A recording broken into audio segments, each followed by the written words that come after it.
Hello students, இப்போ நம்ம இன்னொரு டெரிவேஷன் பார்க்க போறோம். அதாவது மின்தேக்கியில் சேமிக்கப்படும் ஆற்றல், மின் ஆற்றலுக்கான சமன்பாடு அல்லது கோவை. இப்ப மின்தேக்கி இருக்கு, ஒரு இணைத்தட்டு மின்தேக்கி இருக்கு. அதாவது ஒரு மின்கலனுடன் ஒரு செல் இணைக்கப்படும் போது Q மின்னூட்ட, அதாவது Q சார்ஜ் அளவுள்ள எலக்ட்ரான்கள் இடம்பெயர்கின்றன. அப்படின்னா என்ன? இந்த இணைத்தட்டு மின்தேக்கியில ஒரு தட்டுல இருந்து மற்றொரு தட்டுக்கு எலக்ட்ரான்கள் என்ன செய்யுது? டிஸ்பிளேஸ் ஆகுது, டிஸ்பிளேஸ்மெண்ட் ஆகுது, இடம்பெயர்கின்றன. எப்ப? அதை ஒரு மின்கலனுடன் இணைக்கப்படும் போது. இந்த இடம்பெயர்வுக்கு தேவையான வேலையை மின்கலன் செய்கிறது. அப்ப எலக்ட்ரான்கள் ஒரு இடத்துல இருந்து, ஒரு தட்டுல இருந்து இன்னொரு இடத்துக்கு டிஸ்பிளேஸ்மெண்ட் ஆகுது, அதாவது இடப்பெயர்ச்சி அடையுதுன்னா அதுக்கு என்ன செய்யணும்? ஒரு வேலை செய்யப்பட வேண்டும். அந்த வேலையை எது செய்யுது? அந்த மின்கலன் செல் செய்யுது. இவ்வேலையே, அதாவது இவ்வாறு செய்யப்பட்ட வேலையே மின்தேக்கியில் நிலை மின்னழுத்த ஆற்றலாக சேமிக்கப்படுகிறது. எப்பயுமே நமக்கு தெரியும், நிலை ஆற்றல், இயக்க ஆற்றல்லாம் படிச்சிருப்போம். ஒரு கல்லு கீழே கிடக்கு, அதை ஒரு குறிப்பிட்ட உயரத்துக்கு நம்ம என்ன செய்யறோம்? தூக்குறோம். அப்படி தூக்கும் போது நம்ம என்ன செய்யறோம்? ஒரு வேலையை செய்யறோம். அந்த வேலை தான் அந்த கல்லுல போய் என்னவா ஸ்டோர் ஆகும், என்னவா சேமிக்கப்படும்?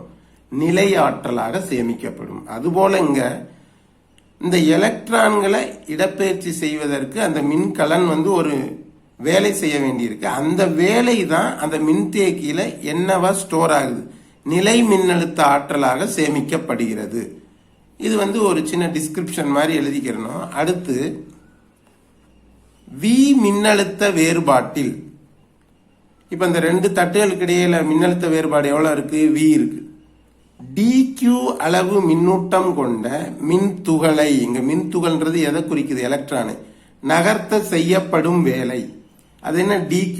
qனா சார்ஜ், மின்னூட்டம்னா தெரியும். dqனா உங்களுக்கு தெரியும், மிகச்சிறிய அளவு மின்னூட்டம். அப்ப V மின்னழுத்த வேறுபாட்டில் dq எனும் மிகச்சிறிய அளவுள்ள மின்னூட்டம் கொண்ட மின்துகளை நகர்த்துவதற்கு செய்யப்படும் வேலை. அதுக்கு ஃபார்முலா என்னது? dw is equal to V into dq. இங்க மிகச்சிறிய மின்னூட்டம் அப்படின்றனால செய்யப்படும் வேலையும் எப்படி இருக்கு? மிகச்சிறியதா இருக்கு. அதனால dw போட்டுக்கிட்டேன். இஸ் ஈக்குவல் டு மின்னழுத்த வேறுபாடு இன்ட்டு அந்த மிகச்சிறிய அளவு மின்னூட்டம். இதுதான் அதுக்குரிய ஈக்குவேஷன். இதை சமன்பாடு 1ன்னு வச்சுக்கிறோம். அடுத்து நமக்கு ஏற்கனவே தெரியும், நம்ம ஏற்கனவே படிச்சிருக்கோம், மின்தேக்கியின் மின்தேக்கு திறனுக்கான சமன்பாடு என்னது? C is equal to Q by V. இது ஸ்டாண்டர்ட் சமன்பாடு, பேசிக் சமன்பாடு, அடிப்படை சமன்பாடு. இதுல இருந்து நம்ம Vக்கு ஒரு சமன்பாடை நம்மளா உருவாக்குறோம். எப்படின்னா Vயையும் இந்த Cயையும் அப்படியே சேஞ்ச் பண்ணிவிடு, இடம் மாத்தி விட்டுரு. V இங்க போயிடும், C இங்க வந்துடும். therefore V is equal to Q by C அப்படின்னு ஒரு புது சமன்பாடு நமக்கு கிடைக்குது. எதுக்கு? மின்னழுத்த வேறுபாடு. இது சமன்பாடு 2. இந்த Vக்குரிய இந்த சமன்பாட்டை எடுத்து இந்த சமன்பாடு 1ல இருக்கிற Vக்கு பதில் நம்ம என்ன பண்ணணும்? பிரதியிடணும், சப்ஸ்டியூட் பண்ணணும். அப்ப சமன்பாடு 2ஐ சமன்பாடு 1ல் பிரதியிட நமக்கு என்ன கிடைக்குது? dw is equal to Q by C dq அப்படின்னு கிடைக்குது. இது எதுக்குரிய சமன்பாடு? மிகச்சிறிய வேலை. அப்ப மொத்த வேலைன்னா நம்ம என்ன செய்யணும்? சிறியதுல இருந்து பெரியதுக்கு போகணும்னா என்ன செய்யணும்னு சொல்லியிருக்கேன்? இன்டகிரேஷன், தொகையீடு செய்யணும். அப்ப ரெண்டு பக்கமும் தொகையீடு செஞ்சா நமக்கு மொத்த வேலை கிடைச்சிரும். இப்ப இங்க பாருங்க, இப்ப மொத்த வேலை. அப்ப மொத்த வேலைன்னு வரும்போது நான் என்ன செஞ்சிருக்கேன்? ரெண்டு பக்கமும் இன்டகிரேட் பண்ணிருக்கேன். அப்ப இன்டகிரேஷன் ஆஃப் dw, இந்த பக்கம் integration of Q by C dq. அப்புறம் லிமிட் போட்டிருக்கு 0 to Q. அது என்ன இந்த லிமிட்? இப்ப ஆரம்பத்துல தொடக்கத்துல, அதாவது அந்த மின் தேக்கி மின் கலனோட இணைக்கவே இல்லை. அப்ப சார்ஜ் மூவே ஆகாது. எலக்ட்ரான்கள் என்னவே அடைஞ்சிருக்காது, இடப்பெயர்ச்சி அடைந்திருக்காது. அப்ப இடப்பெயர்ச்சி அடைந்த எலக்ட்ரான்களின் எண்ணிக்கை அளவு ஆரம்பத்தில் என்னது? சுழி 0. அந்த மின்கலனுடன் இணைத்ததுக்கு அப்புறம் ஒரு குறிப்பிட்ட அளவு மின்னூட்டங்கள் என்ன செஞ்சிருக்கும்? இடப்பெயர்ச்சி அடைஞ்சிருக்கும். அதுதான் Q. ஆக துவக்கத்தில் இடப்பெயர்ச்சி அடைந்த மின்னூட்டங்களின் அளவு டு சிறிது நேரம் கழித்து இடப்பெயர்ச்சி அடைந்த மின்னூட்டங்களின் அளவு Q. அதை தான் இங்க லோயர் லிமிட்டை 0 ஆகும், அப்பர் லிமிட்டை Q ஆகும் வச்சுக்கிறோம். அதுதான். இப்ப அடுத்த ஸ்டெப்ல பார்த்தோம்னா dw integration of dw is equal to, இதுல என்னன்னா இந்த C, அதாவது மின் தேக்குதிறன், ஒரு குறிப்பிட்ட மின் தேக்கியின் மின் தேக்குதிறன் வந்து கான்ஸ்டன்ட், மாறிலி, அது மாறாது. அதை நம்ம என்ன பண்ண முடியாது, இன்டகிரேட் பண்ண முடியாது. அதனால அப்படியே 1/c வெளியில எடுத்துறோம். இப்ப மீதம் என்ன இருக்கும், q dq. இப்ப இதை இன்டகிரேட் பண்றதுக்கு முன்னால இங்க நோட்டுன்னு சொல்லி அந்த ஃபார்முலா, இன்டகிரேஷன் ஃபார்முலா கொடுத்துருப்பேன். இது நீங்க மேக்ஸ்ல படிச்சிருப்பீங்க. Integration of x to the power of n dx. இதுக்கு ஃபார்முலா என்ன, x to the power of இந்த n இருக்குல்ல, என்னோட ஒரு 1 சேர்க்கிறோம், n+1 டிவைடட் பை அதே n+1 கீழே எழுதிக்கிறோம். இதுதான் இதுக்குரிய ஃபார்முலா. இப்ப இதே ஃபார்முலா படி இந்த நம்ம என்ன பண்ணலாம், இன்டகிரேட் பண்ணலாம். இப்ப இங்க q இருக்குன்னா அதுக்கு அடுக்கு இல்ல, அடுக்கு இல்லைன்னா என்னன்னு வச்சுக்கணும், 1ன்னு வச்சுக்கணும். அப்ப என்ன ஆகுது, இன்டகிரேஷன் ஆஃப் q dq நான் எப்படி எழுதிக்கிறேன், q to the power of 1 dq ன்னு எழுதிக்கிறேன். அப்ப என்ன ஆகும், is equal to q to the power of 1, அதோட என்ன ஆட் பண்ணணும், அந்த பழைய இந்த ஃபார்முலா படி ஒரு 1 ஆட் பண்ணணும், கீழே அந்த 1+1 அப்படியே எழுதிக்கணும். அப்ப நமக்கு என்ன கிடைக்குது, q square q to the power of 2 divided by 2 கிடைக்குது. இதுல இருந்து என்ன தெரியுது, இந்த xn integration of x to the power of n dx அதை இன்டகிரேட் பண்ணா எப்படி வருது, அதே மெத்தட்ல தான் இந்த q dq இருக்கு. அப்ப q dq வை இன்டகிரேட் பண்ணா நமக்கு என்ன கிடைக்கும், q ஸ்கொயர்ட் பை 2 கிடைக்கும். இந்த லிமிட் 0 to q அப்படியே இருக்கு. அடுத்த ஸ்டெப்ல நான் லிமிட்டை சப்ஸ்டியூட் பண்றேன். எப்படி பண்றேன், ஃபர்ஸ்ட் இந்த q இருக்குல்ல, இந்த q க்கு பதில் இந்த அப்பர் லிமிட் q வை சப்ஸ்டியூட் பண்றேன். அப்ப q க்கு பதில் q வை சப்ஸ்டியூட் பண்ணா அதே q ஸ்கொயர்ட் பை 2 வரும். அடுத்து மைனஸ் போட்டு இந்த q க்கு பதில் இப்ப நான் எதை சப்ஸ்டியூட் பண்ணணும், லோவர் லிமிட்டை சப்ஸ்டியூட் பண்றேன். அப்ப இங்க 0ன்னு போட்டா எல்லாம் 0 ஆயிரும், அதான் 0.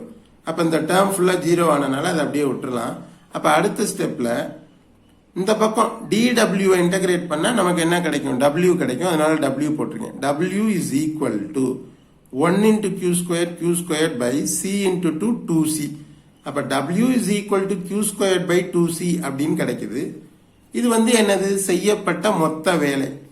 இந்த வேலையே, இந்த செய்யப்பட்ட இந்த வேலையே எதுவாக சேமிக்கப்படுகிறது, நிலை மின்னழுத்த ஆற்றலாக சேமிக்கப்படுகிறது. அதனால நான் என்ன செய்யறேன், இந்த மேல இருக்கிற இந்த ஈக்குவேஷனை அப்படியே எழுதுறேன். இந்த q ஸ்கொயர்ட் பை 2c அப்படியே எழுதிட்டு இந்த வேலை தான் எதுவாக சேமிக்கப்படுகிறது, நிலை மின்னழுத்த ஆற்றலாக. அதனால இந்த w இருக்கிற இடத்துல நான் என்னன்னு போட்டுக்கிறேன், அந்த நிலை மின்னழுத்த ஆற்றலுக்குரிய சிம்பல், அதாவது கேபிட்டல் U, E கீழே சப்ஸ்கிரிப்ட் கீழே என்னது, கேபிட்டல் ஈனா என்ன, எனர்ஜி, ஆற்றல், என்ன ஆற்றல், நிலை மின்னழுத்த ஆற்றல் எழுதிக்கிறேன். இதை சமன்பாடு 3 அப்படின்னு வச்சுக்கிறேன். இப்ப அடுத்து மறுபடியும் அந்த பேசிக் சமன்பாடுக்கே நம்ம போறோம். என்னது, C is equal to Q by V, அதாவது மின்தேக்கு திறன் is equal to Q by Vன்ற சமன்பாடை மறுபடியும் எடுத்துக்கிறோம். அதுல இருந்து நான் எதுக்கு ஒரு சமன்பாடை உருவாக்குறேன், Q. அப்ப Q is equal to C இருக்கு, இந்த V இந்த பக்கம் போனா CV அப்படின்னு ஆயிரும். அப்ப therefore Q is equal to CV. இது என்னது, சமன்பாடு 4. இந்த சமன்பாடு எதுக்கு கண்டுபிடிக்கிறோம்னா, அடுத்த ஸ்டெப்ல இந்த சமன்பாடு 3ல இருக்கிற இந்த Q க்கு பதில் இந்த Q க்குரிய இந்த சமன்பாடை நான் என்ன செய்ய போறேன், சப்ஸ்டிடியூட் பண்ண போறேன். அப்ப சமன்பாடு 4ஐ சமன்பாடு 3ல் பிரதியிட. இப்ப சமன்பாடு 4ஐ சமன்பாடு 3ல் பிரதியிட என்ன வந்துருச்சு, UE is equal to Q squared இருந்த இடத்துல Q க்குரிய மதிப்பான CV சப்ஸ்டிடியூட் பண்ணேன். அப்ப CV whole squared by 2C. இப்ப ஸ்கொயர்டை தனித்தனியா எழுதுறேன், C squared V squared by 2C. இப்ப இந்த C ஸ்கொயர்டையும் இந்த C ஐயும் கேன்சல் பண்ண இங்க ஒரு C க்கு ஒரு C கேன்சல் ஆகும், இங்க மீதம் என்ன இருக்கும், ஒரு C இருக்கும். அப்ப அடுத்த ஸ்டெப்ல CV ஸ்கொயர்ட் பை 2, இதுதான் UE க்கான சமன்பாடு. இதை நான் பிரிச்சு எழுதுறேன். அந்த CV ஸ்கொயர்ட் பை 2 இருக்கிறதுல அந்த ஹாஃப் 1/2 தனியா வெளியில எடுத்துட்டு CV ஸ்கொயர்டு, அரை CV ஸ்கொயர்டு அப்படின்னு எழுதுறேன். இது எதுக்குரிய சமன்பாடு, UE, நிலை மின்னழுத்த ஆற்றலுக்கான சமன்பாடு. அடுத்து நம்ம என்ன பண்றோம்னா, இப்ப இணைத்தட்டு மின்தேக்கியின் மின்தேக்கு திறனுக்கான சமன்பாடு அப்படின்னு சொல்லி ஒரு சமன்பாடு நம்ம போன டெரிவேஷன்ல கண்டுபிடிச்சோம். ஃபைனலா கடைசியா அது வந்து என்னது, அதாவது C is equal to Q by Vன்றதும் ஒரு சமன்பாடு தான். அது போக மின்தேக்கு திறனுக்கு மற்றொரு சமன்பாடு இருக்கு. அது என்னன்னா C is equal to epsilon naught capital A by D அதை எடுத்துக்கிறோம். அதே போல V is equal to ED மின்புலம் இன்ட்டு அந்த சிறிய தொலைவு, இந்த ரெண்டு சமன்பாடையும் எடுத்துக்கிறோம். ஏன்னா இங்க இருக்கிற இந்த சிக்கு பதிலா இதை சப்ஸ்டியூட் பண்ண போறேன், இங்க இருக்கிற இந்த விக்கு பதிலா இதை சப்ஸ்டியூட் பண்ண போறேன். அப்ப அடுத்த ஸ்டெப்ல நான் என்ன பண்ணிருக்கேன், UE is equal to RI, சின்னு இருக்க அந்த சி அதுக்கு பதில் இந்த எப்சிலான் நாட் ஏ பை டியை போட்டுக்கிறேன். அடுத்து இங்க வி ஸ்கொயர் இருக்க அந்த வி இருக்கிற இடத்துல நான் என்ன போட்டுக்கிறேன், இடி போட்டு அதை ஸ்கொயர் பண்றேன். அப்ப அடுத்த ஸ்டெப்ல என்ன ஆகும், அரை epsilon not a by d, இதை தனித்தனியா ஸ்கொயர் பண்ணா இ ஸ்கொயர் டி ஸ்கொயர்டுன்னு வரும். இந்த டி ஸ்கொயர்டு இந்த டியையும் கேன்சல் பண்ணா இங்க மீதம் என்ன இருக்கும், ஒரு டி இருக்கும். அப்ப அடுத்த ஸ்டெப்ல 1/2 இதை எழுதிக்கிறேன். இந்த எப்சிலான் நாட்டை மட்டும் தனியா வெளியில எழுதிட்டு இந்த கேபிட்டல் ஏயையும் இந்த ஸ்மால் டியையும் ஒன்னா ஒரு பிராக்கெட்குள்ள எழுதிக்கிறேன், ஏடி. மீதம் என்ன இருக்கு, இ ஸ்கொயர் இருக்கு, அதை தனியா எழுதிக்கிறேன். இதுதான் என்னது ஃபைனல் ஈக்குவேஷன். அதாவது ஒரு மின்தேக்கியில் சேமிக்கப்படும் மின்னாற்றலுக்கான சமன்பாடுன்னா இது வரைக்கும் எழுதுறீங்க. அதுல முக்கியமா எது, UE is equal to அரை epsilon not AD E square. இதை மெயினா என்ன பண்ணிக்கணும், ஞாபகம் வச்சுக்கணும். ஒருவேளை இந்த டெரிவேஷன் டோட்டலா மறந்து போனாலும் அந்த கொஸ்டினை எழுதி இதை மட்டுமாவது எழுதி வச்சா உங்களுக்கு என்ன கிடைக்கும், மார்க் கிடைக்கும். ஸோ இதோட இந்த டெரிவேஷன் முடிவடையுது. இன்னொரு டெரிவேஷனை அடுத்த வீடியோல நம்ம பார்க்கலாம்.